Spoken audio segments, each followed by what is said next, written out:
dirty air, instant up in the back. Let's go for it.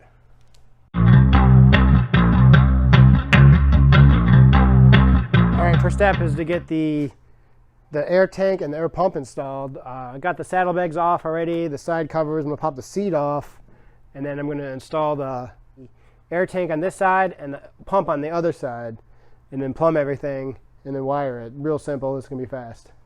All right, first step, get our bolts, washer, lock washer, and these brackets line up with these holes here.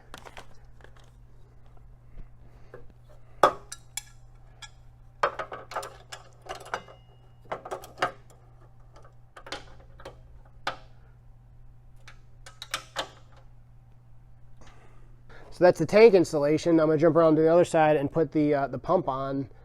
Pretty simple, same kind of thing. Let's do it.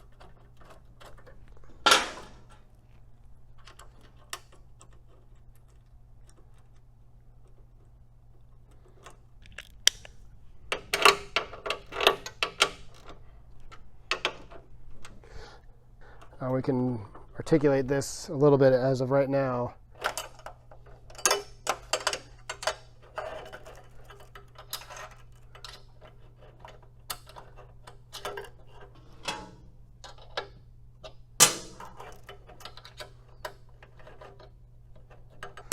All right, I think that's going to be our cleanest install.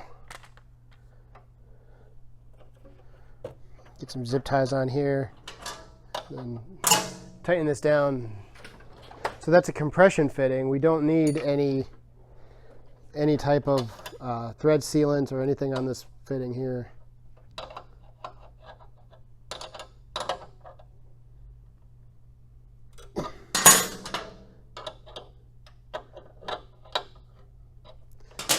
And then basically I gotta do just, so anytime you do this, one of these systems, you have to double check everything and make sure that there's no leaks. So, all right, so I got the shocks to remove now. I have the rear wheel, so it's just barely touching the ground here, or in this case, my lift. So I'm gonna disconnect the factory air by pushing the red tab in and pulling it out the airline. Just how any other airline works.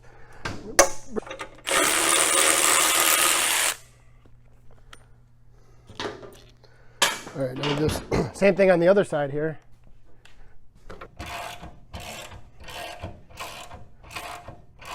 As far as I need to get this shock in.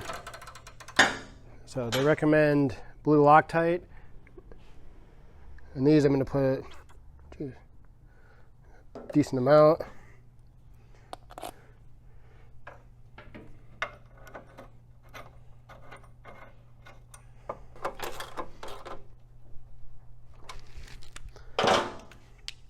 All right, now you torque these at 35 foot-pounds. All right. So I'm going to pop the other side on, and then we'll start plumbing and wiring this. All right, so we got to plumb our wires, get them to under the side cover get them to over the side cover over here. All right, take our airline and feed it through one of these grommets, and then into the fitting. Now you want to push it in until you'll feel it kind of get resistance, and then slide in a little bit further. Where it slides in a little bit further, that's where you need to be. Feed this line up through the fender here, and you don't want to kink this line, the airline. Feed this up through the fender as well. So one thing you have to watch out with this airline is any sharp edges can cause it to rupture. And there are sharp edges all along this here. So I'm going to figure something out here. Hold on. All right, for the section, so I'm going to utilize this to connect it to. I have a piece of oil hose or oil line that I'm going to thread it in.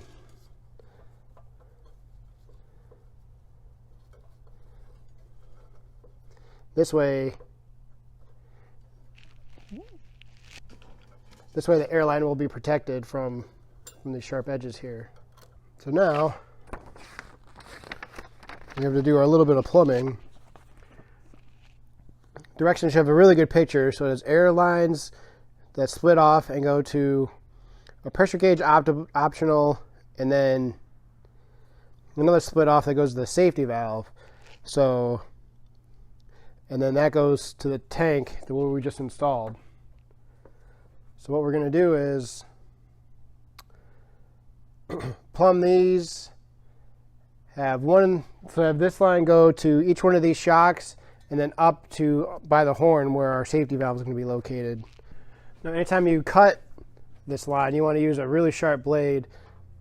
I just get a new razor blade. I suppose they make cutters for these, but I don't have one. But a very sharp razor blade works perfectly. So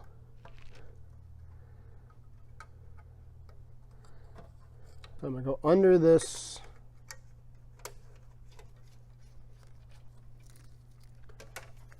seat rest bracket, or the backrest bracket, I should say. And I want this to be a nice sweeping. So I need to cut this a little shorter than I did.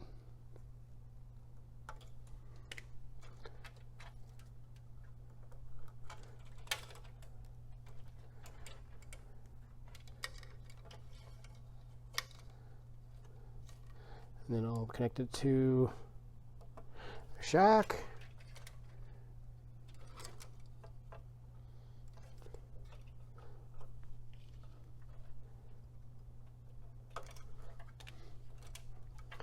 And into this T.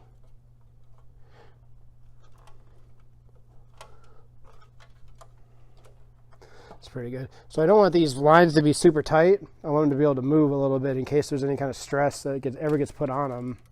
I don't want them to be under any kind of stress. So, all right, so we have our airline here coming from the other side.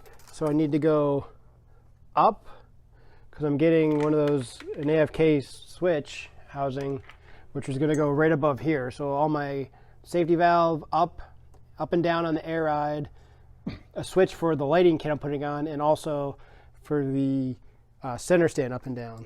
So airlines are plumbed. Now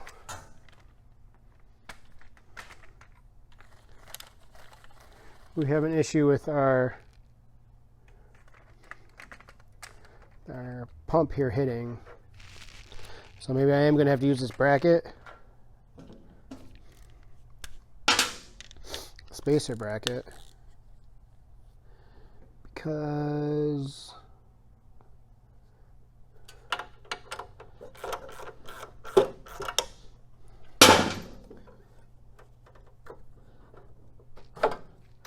unless I just move it down like that. Yeah, that's perfect.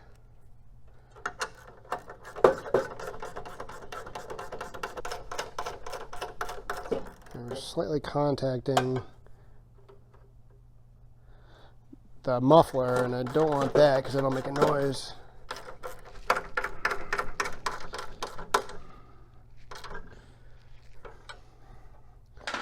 All right, that clears. So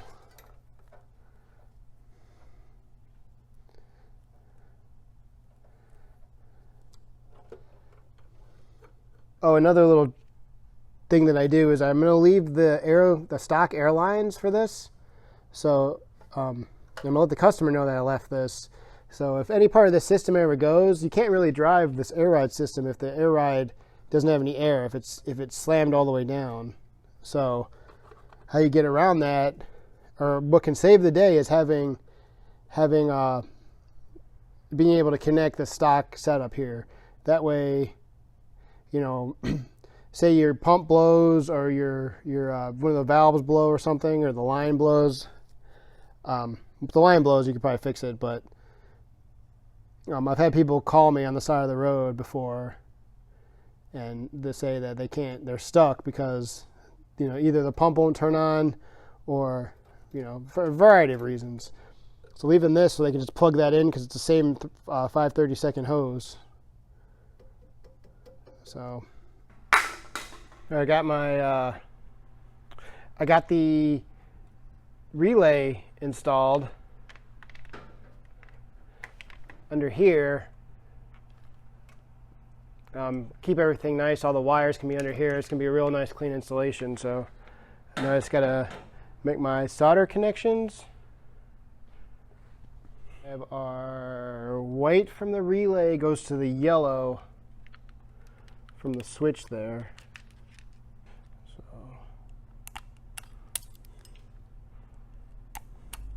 strip my wires, install a piece of heat shrink, and then how I make these connections, I like a strong mechanical connection, so I cross them and then twist them on to the opposite wire.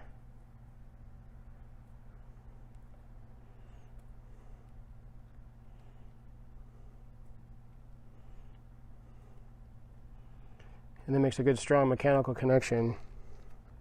Solder.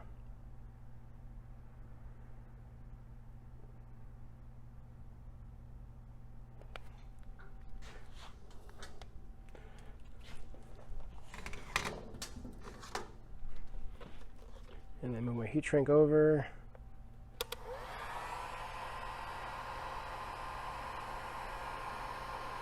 And use my heat gun to shrink the heat shrink tubing.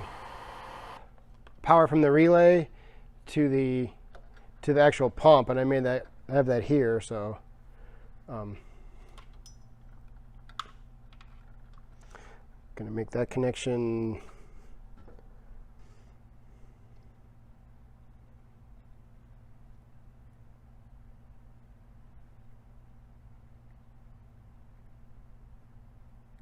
Now I gotta get a ground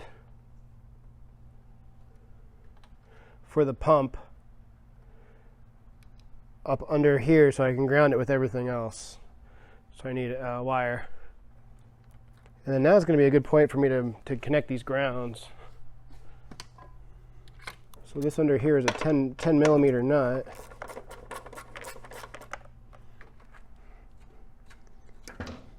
And you don't want to drop it. And I'm going to put my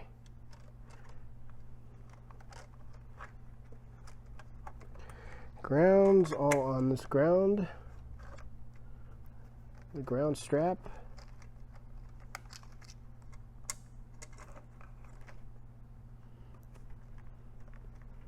Alright, it's a little bit of a pain in the ass to get in here to be able to do this, but it'll save from having 3 extra grounds onto the battery.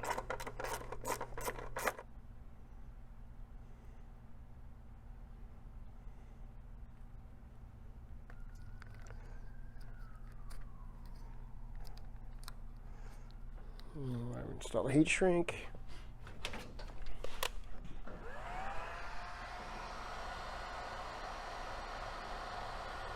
So I got the bracket removed here. This connector goes from the harness of the bike to the tail light under the fender. So disconnect it. And this blue wire right here is for your running light, or it's for the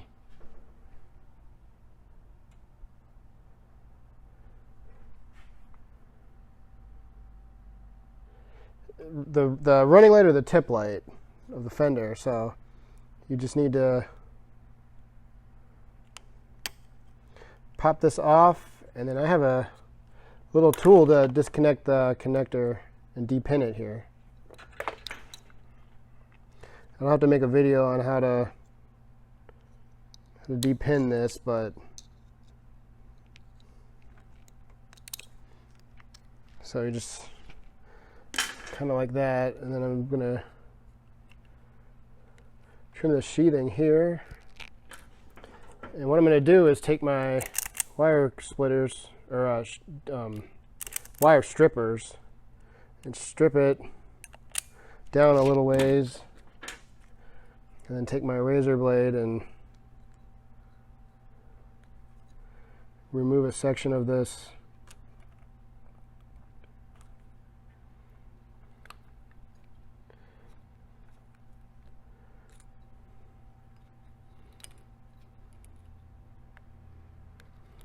Like so.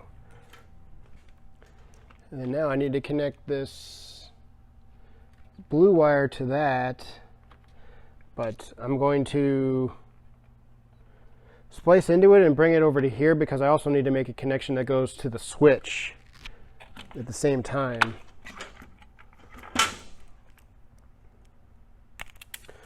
So on this one, I take my stripped wire and I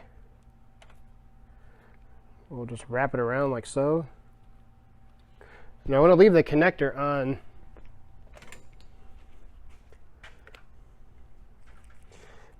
And I always do it on the harness side of the bike. That way, if you have to take the fender off, you don't have to cut this wire. If you have to do a harness swap or something like that, then it's a different story. But more than likely, the fender will have to be replaced or serviced at least before the wiring harness for the bike will be. So then I take my heat shrink and I put it over my connection here.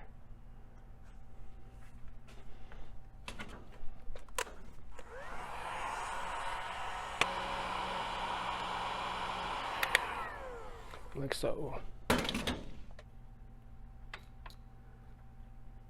Effectively tapped into this power source.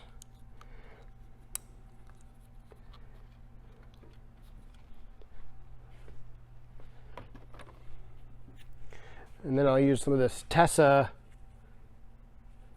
like harness tape to kind of clean this up a little bit.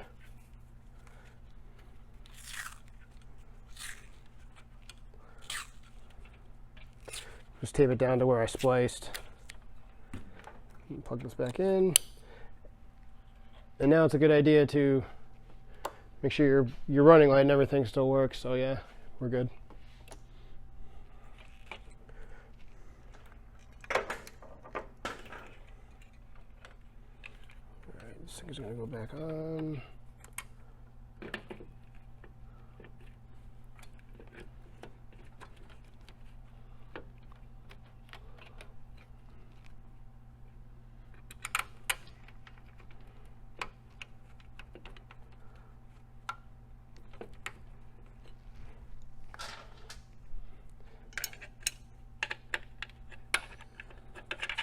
I'll tighten those down later. So I'm going to cut a section of this just to get me to where I need to be.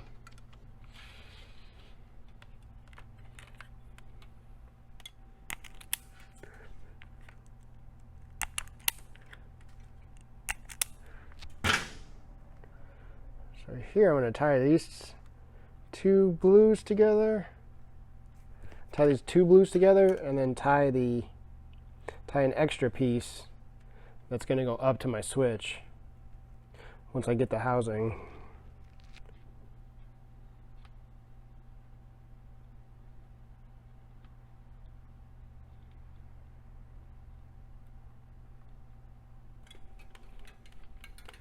Piece of heat shrink.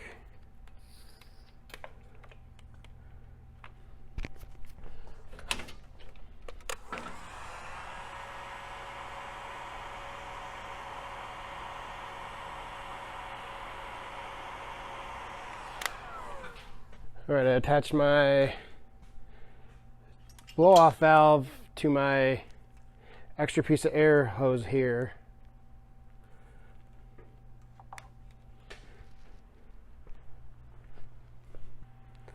And then I'm going to temporarily attach my switch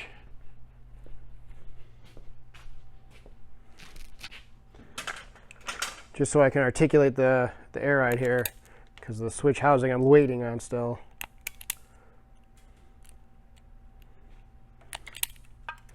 So this is real simple, orange to orange,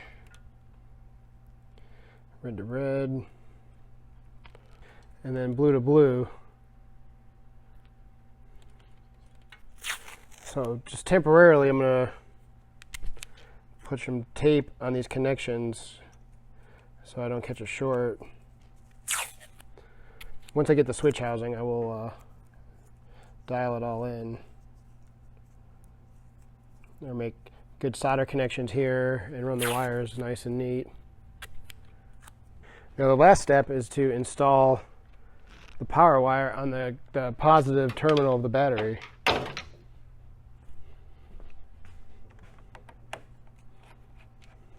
Alright, now I'm going to turn it on and see what's going on. When I turn it on, you should hear the pump kick on and fill the system up with air. It's good. Alright, so the pressure switch reached 150 or somewhere around there PSI. So now I'm going to take my switch and articulate the air ride, see if it works. Okay, and so my safety valve was open there, so I'm going to close that.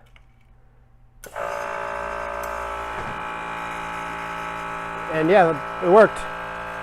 So it goes up and you hear the pump kick on because it's refilling up the air tank here. So now we're going to check for any kind of leaks that we may have. Take my soapy water and any one of these connections that I just made, or any one of their connections for that matter, I'm going to spray with soapy water.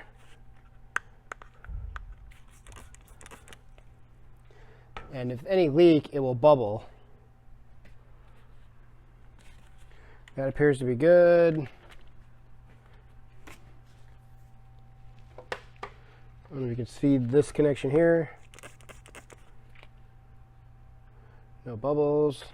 Up here.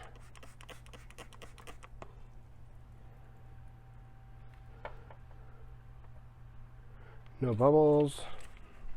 All right, this fitting here is an important one. No, nothing. All right, the only thing that you might run into is these switches.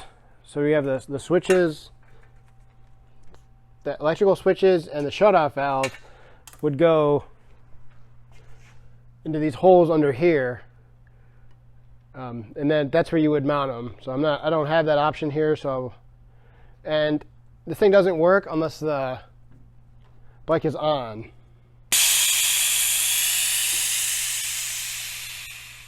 So, and then what the safety valve does is say for some reason the solenoid valve like decided to open up or it was leaking.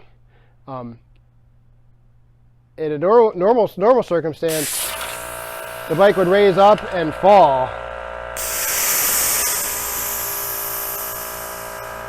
Generally, it won't open up all instantaneously. It would slowly leak, but the safety valve prevents that. So,